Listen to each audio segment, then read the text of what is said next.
Hey everybody, how is it going? It is Heather Kuceba with Windermere in the Seattle area and Cassie Webb over in Mississippi with Elevate Real Estate. How's it going today?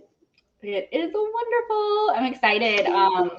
We have purposely not really went in depth about our predictions just to see if Mhm. they're kind of in line with each other. So I'm super excited to hear what you have to say and chime in.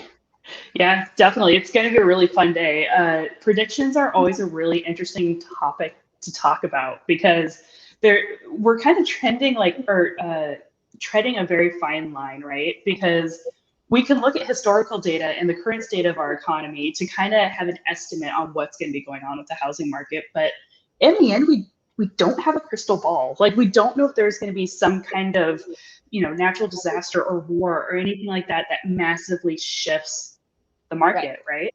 So just like that giant asterisk as we're going through this is our best guesses based off of historical data, based off of our experiences.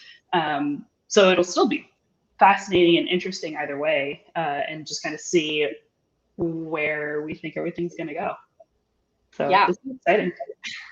I am definitely excited. So where I guess I'll start right with kind of Yeah, a broad, yeah. So I'm gonna do sure. kind of like a broad overview, and we're not gonna get into the historical, except I do want to mention just one thing as it pertains to 2024, because it's kind of like hard to have a conversation about 2024 without looking at what led up to that, which is at one point in history in the 2000s we had extremely high inventory. Um, that we had, of course, a housing crisis, a recession, a lot of things changed. Our inventory never quite caught up, and that's a key piece of information as we're looking at 2024. And then, of course, we had 2020 and all the crazy, and then the interest rates went super low. And so, it's been just kind of, I think if we were looking at this year, just like isolated, it'd be a little different, but we really are in a market with very tight inventory, which makes it substantially different than sometimes when we've had a similar climate, but the inventory was higher. So basically, yeah, our inventory has been very, very low. There haven't been a lot of buyers. There haven't been a lot of sellers. Buyers have been kind of holding out. Sellers have been locked into these low interest rates, not wanting to put their house on the market, not doing that upgrading or downsizing or whatever would normally be occurring. So we've really been building since the interest rates kind of like gave us whiplash, right? And everybody was just kind of like, oh my gosh, I'm not doing anything, right? I'm not buying, I'm not selling, I'm not anything.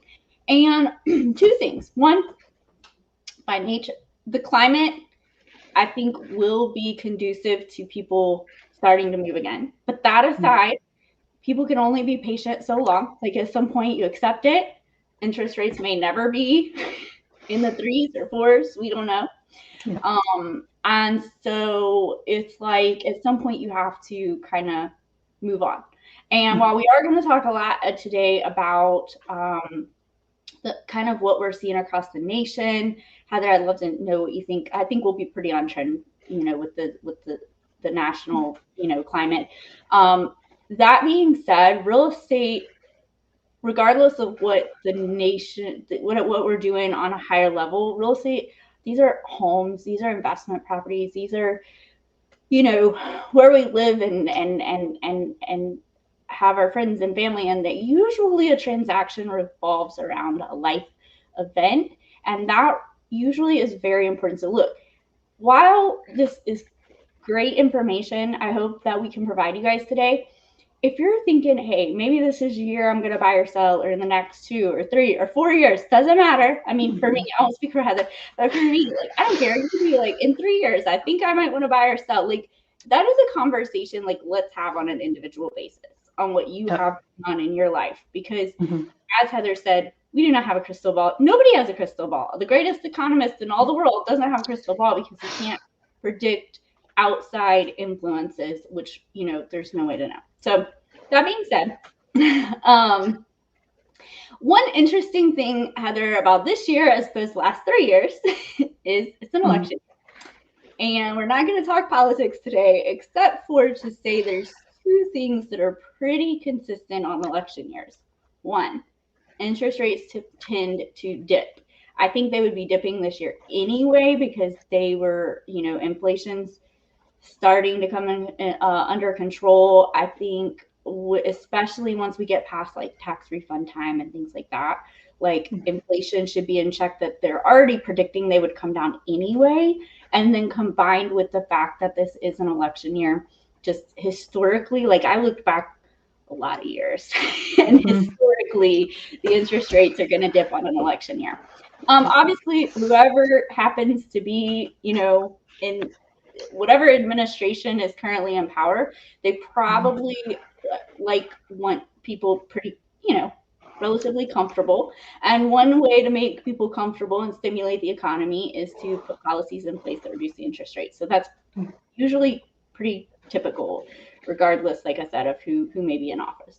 The other thing is on election years, especially as they progress, is that we've got a lot of media and people talking and, well, this will be great, this will be terrible, and there's conflicting information. So if people are already on the fence, like they're already on the fence, they don't know if they want to buy, they don't know if they want to sell, that can be like a tipping point of like, let me just hold off to the election, because there's almost like kind of an uncertainty in the air. If you're not, watching the media. So I think it'll be an interesting kind of push-pull, because we'll have a lot of things. But overall, I think what will happen as the year progresses is people's patience is going to wear out. They're going to be ready to do whatever it is that they've been wanting to do the last couple of years, that the interest rates have been holding them back. I'm hoping one unknown too is like how drastically they're going to fall. I think if they fall, at a steady pace, we'll kind of come back into a balanced market. If they drop super quick, which I'd love to hear, your predictions on, Heather, but if they drop super quick, I think it could create kind of like a frenzied, back in 2021 when we couldn't really look at a house before you bought it, and appraisals matter, and people were waiving inspections and all that craziness. And I hope that's not the case, but at the same time, if like we woke up tomorrow and interest rates were at 4%, that is what I foresee happening.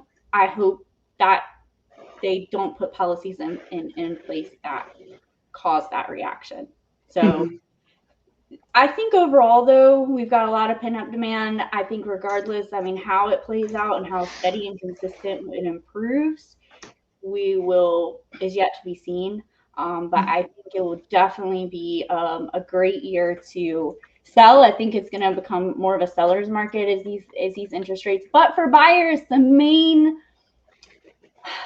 challenge has been the super low inventory. There's not a ton of choices out there, and that should also improve as the year progresses.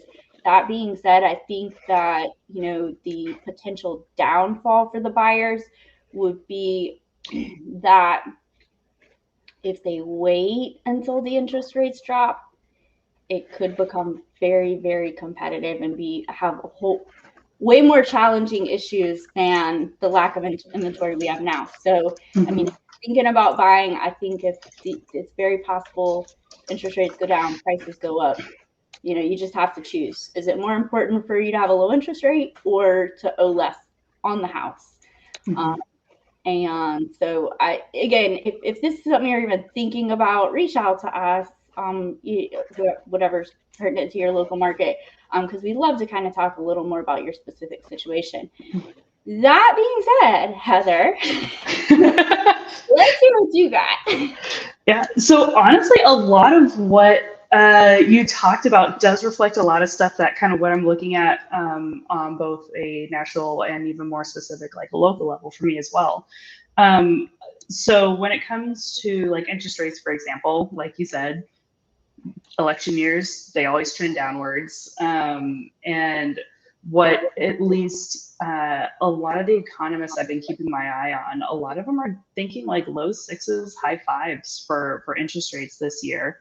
Again, there's so many things that can change, but that's kind of what we're we're kind of estimating. Did you give a specific number, or were you just kind of like generalizing with your numbers?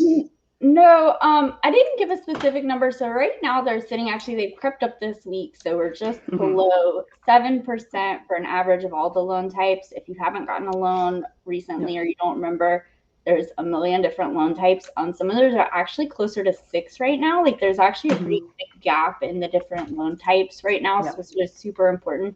You know, that's another thing. Talk to a lender if you're thinking about buying, what loan types and what they're, you know, kind of the interest rates are trending and things like that. So that being said, I mean, I think after first quarter is over, I would be surprised. It'll be fun to watch this next year.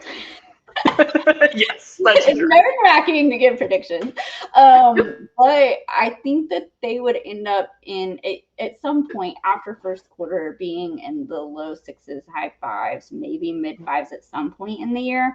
I don't think they're going to get into the 4s or anything like that. But I think that getting into the 5s, and by the way, I don't know how it is there, but we have a lot of new construction opportunities that are in the 5s right now.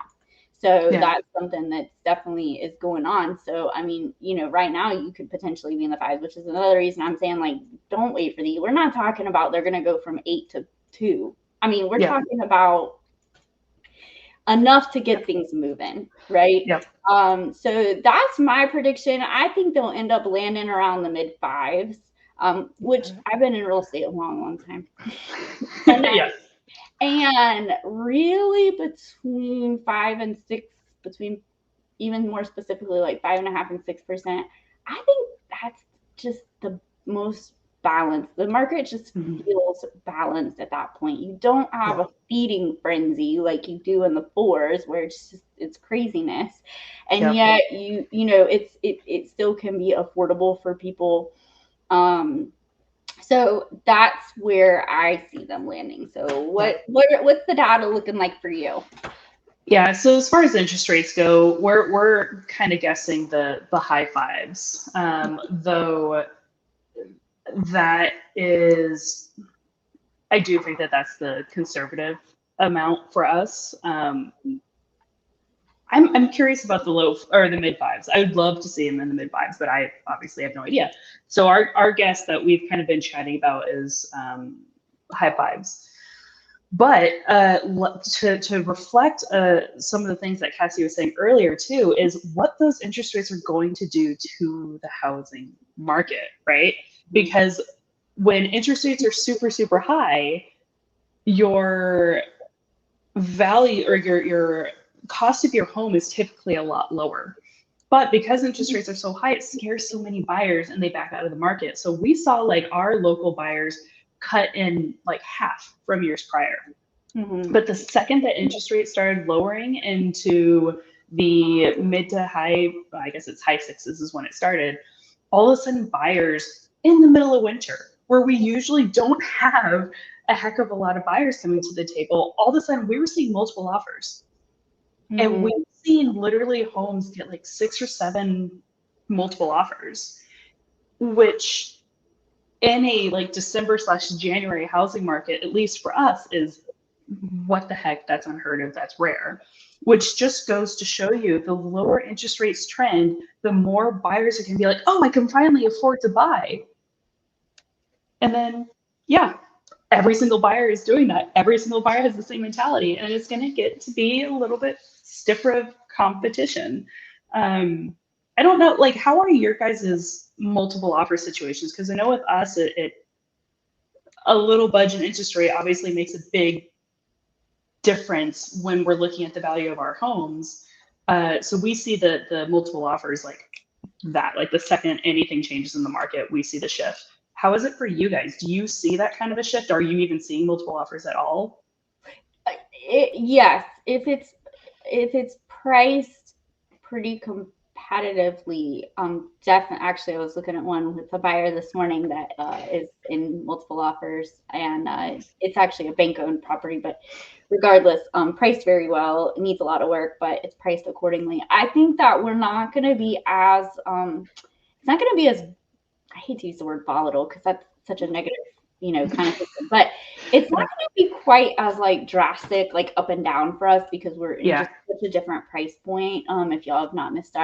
If y'all have not caught our previous shows, our price point is extraordinarily different. So for Heather, definitely at your average price point, a tiny difference in interest rate could make a huge difference here, especially with our insurance rates being on the higher end. Like they don't affect our payments as much as they do on a higher price point with lower, insurance. Here's the deal, guys. At the end of the day, like let's just say I'm like, I want a 4-bedroom, 3-bath in a particular city. Okay. And I'm going to go talk to a lender, get a pre-approval letter, and I'm going to go house shopping. What that pre-approval letter is based on is what they have determined or I have determined on a monthly basis. The price is kind of irrelevant. Like usually how we operate, like our budgets, especially if it's going to be our primary residence, right, is like I can afford X number of dollars a month. The lender is going to say you can afford X number of dollars a month. So now I have my pre-approval letter, right? And I'm running around shopping for a 4-bedroom, 3-bath house in this particular city, right? And I can afford X number of dollars. When interest rates go down, that number is higher, right? I'm not trying to oversimplify it other than to say like, it's not like, it just makes sense that the people that are out there looking for the type of house I am, if interest rates go down by any substantial amount, that dollar amount looks different. That's what I'm basing my offers on more than likely. Yeah. So I think the advantage though for buyers right now is that personally, I'd rather pay a lower price for a house. I can worry about I can refinance later potentially or whatever. I'm more worried like because I don't like to be in tons of debt, right? So I would really like to get a lower price. So that's why I'm actually in the process of buying a house right now. And another house. We're going to talk about that later. Then for sellers though, it's a great time because the inventory is so low, like people don't have a lot to choose from. So if you wait, I mean, there's pros and cons. So I think that's the important thing. We didn't even really touch on the rental, but the rental market is, I think, finding balance as well, which that we can do a whole episode on that. So we're not going to get into that. But I think we're just, last year they predicted balance. I was like, maybe. And maybe I did at some point, but I really think this is the year where they may get a little volatile. The year could be a little uneasy, I guess you could say, as we move towards the election. But I think overall it's going to be a great year for real estate. So yeah, I agree. I think we're definitely going to see more of the balancing acts actually this year. Completely agree. Like if we actually see those interest rates getting into that 5.5%, 6%, like you said, like that's kind of like a happy space, which just feels better. It feels more balanced. And then when you're looking at, just in general, the housing market will definitely, I think, feel a little bit more balanced. We're not going to see quite the same frenzy, like you said. Like we're not seeing crazy high inventory. We're seeing record low inventory. So that's always going to kind of shift the approach to the market. Locally, though, what I find really interesting is, so we have a lot of tech in the Seattle area. So basically, like all of the cloud providers are pretty much based out of Seattle. You got the Microsoft, the Amazons, you have Oracle Cloud over here. You have a lot of stuff. And slowly but surely, all these tech companies have been transitioning from work from home to coming back to the office. And right now we're actually seeing, last year we started seeing that shift. This year we're seeing more of that forcing to come back and more of that shift to coming back, which I think will be really fascinating in my particular area because during COVID, we saw a mass exodus, right? Like all the suburbs were blowing up and the prices of suburbs were insane and off the charts. And now I think we're going to be seeing it closer to the city again, which is like pre-COVID times. And so we're going to see the prices and the values of homes in the city go up quite a bit because there's going to be more demand for it. And as interest rates trend downwards, we're going to see more and more competition for those homes. We're going to see more and more price increases because of the lower interest rates. We're going to see more multiple offers. It's going to be an interesting time, especially locally. And like Cassie was saying with price point, like our average price point is like 1.4, 1.5 million. So, you know, 0.5% in interest rate is really big for us and like the affordability of homes. Yeah, here we're like 250,000, and then also sometimes, you know, $3,000-$4,000 insurance bill that's being factored in. So it's not quite as substantial of a change. So we kind of tend to trend a little more conservatively with, you know, the increases in the market. That being said, it did take that little dip last year, and it like people were coming out of the woodworks, and then it kind of settled back down. I think one other thing that would be interesting kind of to add to our inventory, which again, guys, we're talking about like more buyers entering the market, more inventory coming on the market. So I mean, these are good things for buyers and sellers and the real estate industry as a whole, and the mortgage industry as well, which of course has been, you know, real rough. One thing that too is like inflation was out of control last year. Affordability of just living was at an all-time low. That is starting to stabilize, but with that, you know, a lot of people accrued debt, right? And so now you have homeowners, they already were kind of itching to do something different, right? Upsize, down, or upgrade, downside, you know, whatever, right? And now they're sitting on probably, unless they bought in the last year or two, a boatload of equity, and they have consumer debt. And it's just, I think we're getting to the point where it's like, it's going to give, you know, I would be completely shocked if it doesn't. And then buyers are like, you know, maybe at one point we're like, ooh, maybe I'm going to wait until they get back in the 3s or 4s and are starting to kind of like, we have to worry about what's going on today, right? And today we have no expectation of them in the foreseeable future. And then, you know, what are you going to do? Rent in the meantime. And then that is, you know, even if you're paying, this is a made up number, but $1,000 a month for 12 months, like that's 12,000. Obviously, most people are paying more than that in rent, right? So, I mean, that money you could have been putting towards it. We're kind of re-entering the conversation is the benefits of homeownership outside of the monthly payment. Because right now it is true, it's possible that your homeownership mortgage bill would be higher than a rent bill, but there's definitely other factors you know, at play, especially when you're looking at your long-term financial position and building equity and things like that. So it's definitely interesting times. So I'm excited to be with you, Heather, and with all of our listeners here for the year. And we're in it together. However it plays out, we're here. We're here for it. We'll be doing our market update monthly as well to kind of see how all this is unfolding and keeping you guys up to date. And then, you know, next year will be real fun because we can kind of look back at this and see how accurate we are. So, anything else you want to add, Heather? Not really. I mean, I think we kind of hit the nail on the head. It sounds like we have very similar thoughts on what's going to happen this year. And like you said, I'm really excited a year from now to look back on this video and see where we were like, haha, got it, right on the money, and where we're going, nobody could have predicted that. That's interesting. And then just talk about that. Like, that's going to be super fascinating to be able to do with this thing. Our first, like, looking forward to the next year. So absolutely. I'm very excited to do this with you. Yes. Okay, guys. Well, we will see you next week.